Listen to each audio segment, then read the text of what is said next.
दोस्तों नमस्कार। आज देहरादून के पलटन बाजार से एक ऐसी खबर सामने आई है जिसने पूरे प्रदेश भर को झकझोर कर रख दिया।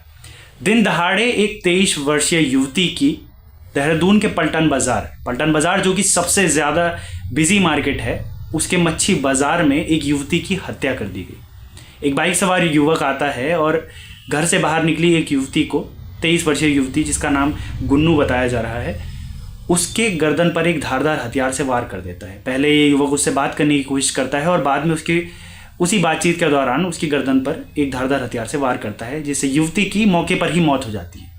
सोचिएगा, दिन दहाड़े ये वारदात की जाती है और सोचिए इतना बिजी जो ये मार्केट है, ऐसा पहली बार नहीं हो रहा है।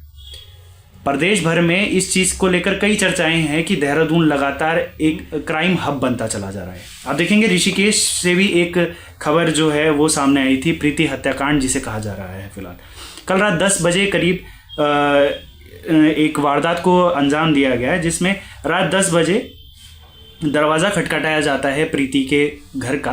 प्रीति एक यमकेश्वर निवासी है जो कि किराए पर रहती थी शिवाजी नगर में ऋषिकेश के, और यहीं एम्स में नौकरी भी करती थी और फिलहाल किराए के मकान में थी शिवाजी नगर में। रात के टाइम पे एक युवक आता है और दरवाजे पर खटखटाता है। दरवाजे पर खटखटाने के बाद जैसे ही युवती दरवाज़ा खोलती है, वो जाली वाले दरवाजे से ही पिस्टल सटाकर युवती के सीने में गोली मार देता है, जिससे युवती की मौके पर ही मौत हो जाती है। सोचिएगा, ये इस तरीके की वारदातें लगातार होती जा रही है। आप अगर इस केस के बारे में थोड़ा और बताऊं तो इसमें आरोपी का नाम है सुरेश, जो कि प्रीति रावत पर शादी का दबाव बना रहा था।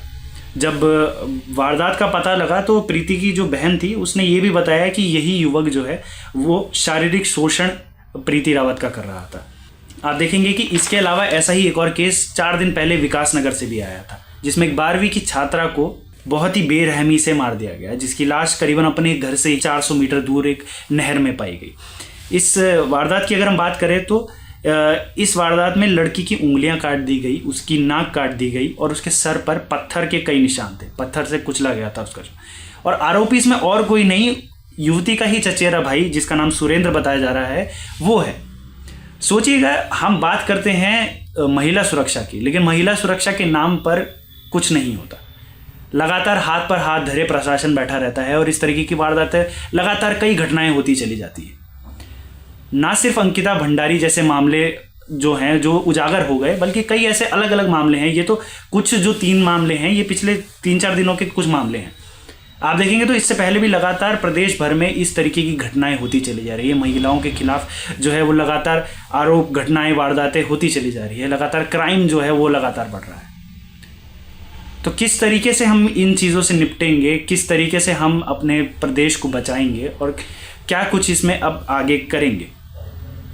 खैर, कार्रवाई अभी गतिमान है, देखते हैं क्या कुछ इन सभी मामलों को लेकर होता है। तब तक के लिए बने रहिएगा विजयपथ न्यूज़ के साथ। बहुत बहुत धन्यवाद।